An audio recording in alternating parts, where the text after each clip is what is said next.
Yeah, so I think the answer is the same as how is the adoption of crypto doing. In fact, criminal activity tends to go first to the areas of crypto that are starting to become big. So for like a lot of analysts or traders, that's an indicator that this coin is starting to gain mainstream adoption.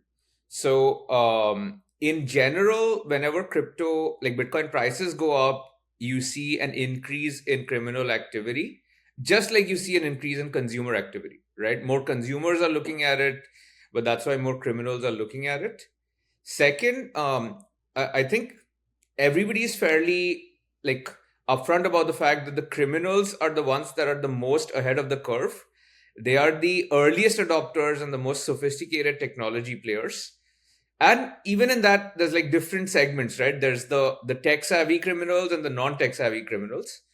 Now as crypto is gaining mainstream adoption, that entire spectrum is coming onto cryptocurrency, and you see that in mainstream media, right? Like I think I saw a Billions episode where like there was some sort of movement of funds and they didn't want the government to detect it, and immediately like the main character just came up and said, oh, maybe crypto, right?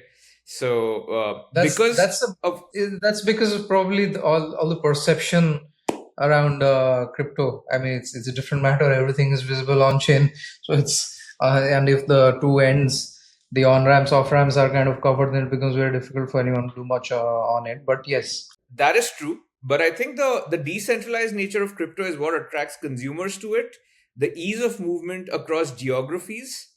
And those are the same reasons criminals are also attracted to it, because there's two things you compare it to, right? A bank transfer, and you compare it to like cash movements.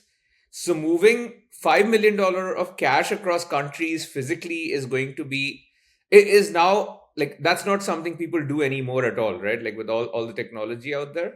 So and then the decentralized nature of it, like because of all the new technology and innovation, there's always newer areas where criminals flow to that has less monitoring. So when I first started in crypto back in 2016, you could see that the centralized exchanges that had a fiat rail, they were implementing some sort of compliance, but criminals would first go there. Then they went to the crypto to crypto players, right? Like they didn't have too much compliance, so they'd flow to like back then Binance, for example, didn't have fiat rails, or there were a few other exchanges that didn't have fiat rails. But then now they're moving to like wallets, bridges, every other piece of the infrastructure that's new, gaining adoption and doesn't have monitoring. So I would say that there is an increase in like criminal activity, nonetheless, increase in just mainstream adoption, even in that space. Of course, the older world players are now safer, right? You no longer see criminals transferring too much illicit activity to like just the old school exchanges as much, only because they have more monitoring and protection in place.